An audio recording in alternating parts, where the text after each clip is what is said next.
What is going on, Jet fans? Matt O'Leary back with another video. Today, I wanted to talk about the New York Jets spending their day interviewing an underrated head coaching candidate for their team. So it's no secret, Aaron Glenn seems like the favorite. And if I had to guess, I did a video on it yesterday, I would think that Aaron Glenn gets the job, but we still have a bunch of candidates to talk through, and today the Jets are interviewing a couple of people for the head coaching job, including both Brian Flores and Josh McCown. And I like Brian Flores as a head coaching candidate, especially with Josh McCown as an offensive coordinator, but I think we're underrating the idea of Josh McCown as a legitimate head coaching candidate.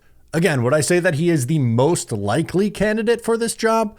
No, but if you're looking for dark horse options, I do think Josh McCown is a better dark horse option than some of the other names that you'll hear after the top two, which at this point, based on conversations from people who cover the New York Jets, it feels like Aaron Glenn's a favorite. And then after that, Brian Flores is the next most talked about person. But Josh McCown, I think, is an interesting idea. And I think there's a better chance, kind of like I just said, a better chance that he could get this head coaching job than a lot of people give him credit for. And something that we have to keep in mind is how close he was to getting the Texans job a couple years ago. We're not that far removed from when the former NFL quarterback essentially was out of the league for like 5 minutes. His only coaching experience was at the high school level, and the Houston Texans were very, very close to giving him a job. Now you could look at that as potentially a mistake by the Houston Texans, but now Josh McCown has a few years experience coaching in the NFL as a quarterbacks coach. So that only adds to his experience and like paying his dues almost, if you will, before becoming a head coach. Now, Connor Rogers of Badlands brought this point up on a show, and I think it's a valid one to talk about. So here's the clip of Connor talking about that on Badlands. Drawing some conclusions and going off history. When McCown was with the Jets organization, he was loved in the building. Beloved. And not the kind of loved, beloved. Not just kind of beloved by his teammates, but from ownership down. People felt like he was the kind of presence in an organization that they did not have a lot of over the last couple of years, and that he was perfect for young players. He was great for coaches. He was very easy to talk to from ownership, and just an overall guy that kept the room, almost what we always say about Morgan Moses, but you're an offensive tackle, like that reach only extends so far. When you're a quarterback, it does illuminate throughout the entire organization, and that's how McCown's kind of presence was. So what we know, right? You just do the what we know. What we know is there's a lot of, people at the top of the Jets organization that think highly of him. What we also know with McCown is people around the NFL have thought he's going to be a head coach for a long time. Do you try to be a year too early? Maybe it's a touch soon for Josh McCown to make the jump to head coach, but if you're putting an emphasis on the offensive side of the ball, is that something that the Jets would be willing to do? And if you look at some recent, relatively recent, at least for some of these guys, head coaching candidates, there's been other examples of either not a lot of offensive coordinator experience before becoming a head coach, or honestly none.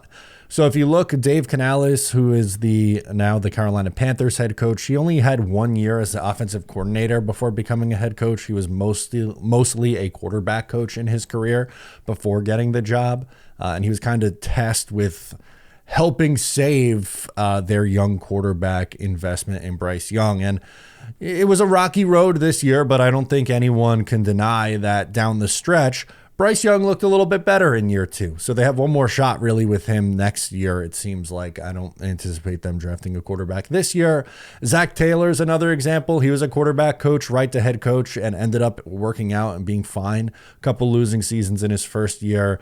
Then, has made the playoffs with the Bengals a couple of times, 4 straight years of winning seasons, and even went on a run to the Super Bowl. Kevin Stefanski, the Browns coach, is another example. He only had 1 year as an offensive coordinator before becoming a head coach. Dan Campbell with the Detroit Lions never was an offensive coordinator. He went from tight end coach to head coach, and I don't think anyone would doubt that the Lions found their guy. Dan Campbell, yes, he comes from the offensive side of the ball, but he's not a wizard of a play caller, a Sean McVay almost, if you will.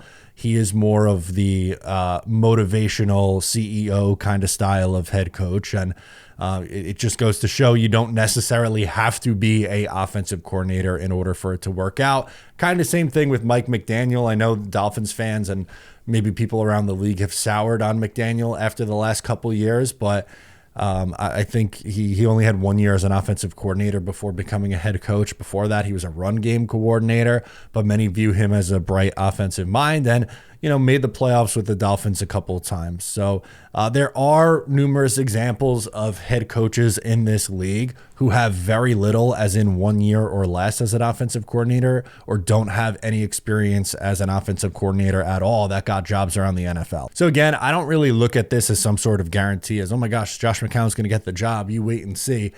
That's not what I'm saying here. Essentially, what I'm looking at, and you can tell by the title, I'm calling Josh McCown an underrated head coaching candidate because I think fans are putting him as like, oh, they're talking to him as strictly an offensive coordinator. And maybe that ends up being the truth, either if he comes with Brian Flores, which both of them are from the Vikings, or if he comes as an OC with any other head coaching pairing. I think Aaron Glenn is still most likely to become the New York Jets' next head coach. But my point was, don't just completely write off Josh McCown as a head coaching candidate. Would he be my favorite hire of the bunch? No, I don't think so. I think, Glenn and Flores, to me, seem like a tier above the rest of the group that they are talking to. Yes, I'm sure, some of you at home maybe have coaches that you would prefer that the Jets haven't spoken to yet, whether that is a Mike McCarthy or a Liam Cohen or, Ben Johnson, Todd Monken, Cliff Kingsbury, fine. But I'm just talking about guys that the Jets have actually expressed interest in, have either interviewed or put on their list of names to interview. So don't rule out a Josh McCown head coaching hire is what I'm saying. Let me know your thoughts in the comments. I'm Matt O'Leary. I'll catch you next time.